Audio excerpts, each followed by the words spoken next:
মাননীয় রাষ্ট্রপতি তাকে আমরা সম্মান করি, তাকে দিয়েও পলিটিক্স বেচতে পাঠানো হয়েছে, বিজেপির এজেন্ডা বেচতে পাঠানো হয়েছে। I am sorry madam, I have a great regard for you, but you are tapped by the BJP's instruction. কি বলেছেন আপনি? আপনি বলেছেন ইন্টারন্যাশনাল সাঁওতালি কনফারেন্স করছেন, আমরা নাকি কাউকে যেতে দিইনি। এটা তো স্টেট গভর্নমেন্ট পার্টি ছিল না, স্টেট গভর্নমেন্ট তো জানেই না। হ্যাঁ, আপনি কবে আসবেন কবে যাবেন সেটা ইনফরমেশন আমরা পাই, সেই মতো আমরা চেষ্টা করি। But fact, I have to say, fact remains fact. SIR নিয়ে একটু কথা বললেন না তো? কত অলচিকি সাঁওতালি বলে, তাদের নাম বাদ দিয়েছে বর্ধমানে। খোঁজ রাখেন मैडम? क्या आपका पास पता है ट्राइबल को कितना नाम निकाल दिया है वोटर लिस्ट से? उसको हक छीन लिया। कभी तो पता कीजिए, मेहरबानी करके आप ढूंढ लीजिए बंगाल में साउथाली के लिए हम लोग क्या किया, आउटसाइड स्टेट में क्या किया। ওই মণিপুরে যখন ট্রাইবেলদের উপর অত্যাচার হচ্ছিল তখন আপনি চুপ করেছিলেন কেন?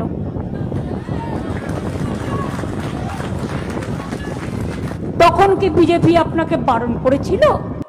আপনারা শুনলেন দর্শক, আমাদের রাজ্যের মুখ্যমন্ত্রী মমতা ব্যানার্জির বক্তব্য আপনারা শুনলেন, কিন্তু কেন হঠাৎ আমাদের রাজ্যের মুখ্যমন্ত্রী মমতা ব্যানার্জি গরম হয়ে গেলেন? কেন রাগ দেখাচ্ছেন?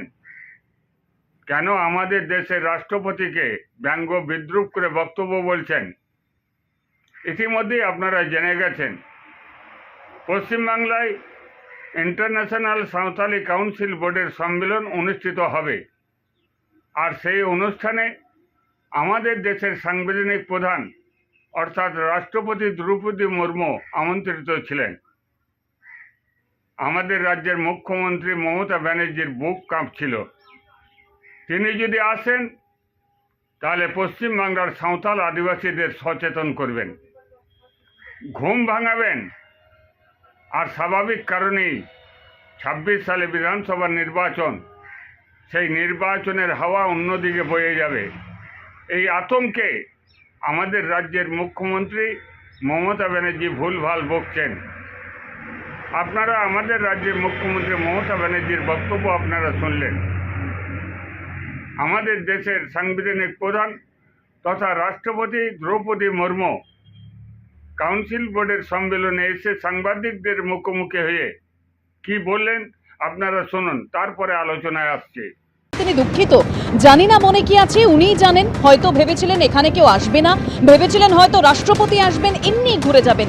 আর কি বলেছেন রাষ্ট্রপতি শোনাবো। पता नहीं क्या हुआ, क्या मन में समाया है उनका, वो जाने। लेकिन मैं बहुत दुखी हूँ, लेकिन यहाँ आके बहुत खुश लगा कि वहाँ के लोग, वहाँ भी लोग क्योंकि बहुत दूर है वहाँ नहीं पहुँच पा रहे हैं। शायद उनके मन में था कोई ना आए और प्रेसिडेंट ऐसे ही घूम के चले जाए। आज उनका मन में ऐसा है तो फिर वो भी धन्यवाद है, क्योंकि जनरली देखा जाए तो प्रेसिडेंट आते हैं तो चीफ मिनिस्टर भी आना चाहिए, मंत्री भी आना चाहिए, लेकिन चीफ मिनिस्टर मैडम भी आए नहीं, और गवर्नर का तो। আপনারা শুনলেন দর্শক, আমাদের দেশের রাষ্ট্রপতি দ্রৌপদী মুর্মুর মুখ থেকে তেনার বক্তব্য আপনারা শুনলেন। তিনি দুঃখ প্রকাশ করলেন, তিনি এক রাস ক্ষোভ উগড়ে দিয়ে বললেন যে এটা আমাদের ভারতবর্ষের সাংবিধানিক প্রটোকল নয়। কারণ আমাদের দেশে রাষ্ট্রপতি যে কোনো রাজ্যেই যান না কেন, সেই রাজ্যের মুখ্যমন্ত্রী, রাজ্যপাল তথা অন্যান্য মন্ত্রীরা উপস্থিত থেকে রাষ্ট্রপতিকে স্বাগত জানাবেন। এটাই হচ্ছে আমাদের দেশের সাংবিধানিক প্রটোকল। আর এই প্রটোকলকে ভাঙলেন, আর তার জন্যেই আমাদের দেশের রাষ্ট্রপতি দ্রৌপদী মুর্মু এক রাস ক্ষোভ উগড়ে দিলেন, তিনি দুঃখ প্রকাশ করলেন। আমি বলতে চাই আমাদের রাজ্যের মুখ্যমন্ত্রী মমতা ব্যানার্জি কেন এটা করলেন? ভয় থেকে, আতঙ্ক থেকে?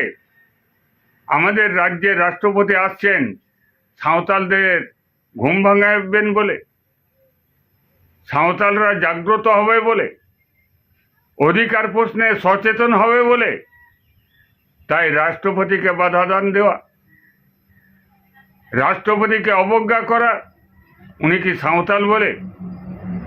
আমার তো মনে হয় যে যখন রাষ্ট্রপতি নির্বাচন হয় তখনও আমাদের রাজ্যের মুখ্যমন্ত্রী মমতা ব্যানার্জি তিনি মানতে পারেননি। তিনি বিরুদ্ধে যে প্রার্থী দাঁড় করানো হয়েছে তিনাকে ভোট দিয়েছেন। তখনও আমাদের দেশের রাষ্ট্রপতি দ্রৌপদী মুর্মুকে অবজ্ঞা করা হয়েছে। হয়তো এটাই হবে যে তিনি সাঁওতাল জাতির মানুষ বলে দেশের সর্বোচ্চ পদে থাকবেন, এটা আমাদের রাজ্যের মুখ্যমন্ত্রী মানতে পারছেন না। আর সেই কারণে অন্যান্য রাষ্ট্রপতির ক্ষেত্রে এই ধরনের ব্যবহার, এই ধরনের কুরুচিকর মন্তব্য না হলেও সাঁওতাল জনগোষ্ঠীর মানুষ দ্রৌপদী মুর্মুকে এই অপমান সহ্য করতে হলো। আমরা মনে করি এটা দ্রৌপদী মুর্মুর অপমান নয়, এটা আমাদের দেশের রাষ্ট্রপতির অপমান নয়, এটা হচ্ছে আপামর সাঁওতাল জনগোষ্ঠীর তথা হচ্ছে ভারতবর্ষের অপমান। আপনারা যারা হুদিস টিভি দেখছেন, আপনাদের গুরুত্বপূর্ণ মতামত হুদিস টিভির কমেন্ট বক্সে অবশ্যই দেবেন। আমাদের রাজ্যের মুখ্যমন্ত্রী মমতা ব্যানার্জি এই আচরণ কতখানি ভালো, কতখানি খারাপ, কতখানি নোংরামি করেছেন, আপনারা কমেন্ট বক্সে আপনার গুরুত্বপূর্ণ মতামত অবশ্যই দেবেন। সকলকে নমস্কার।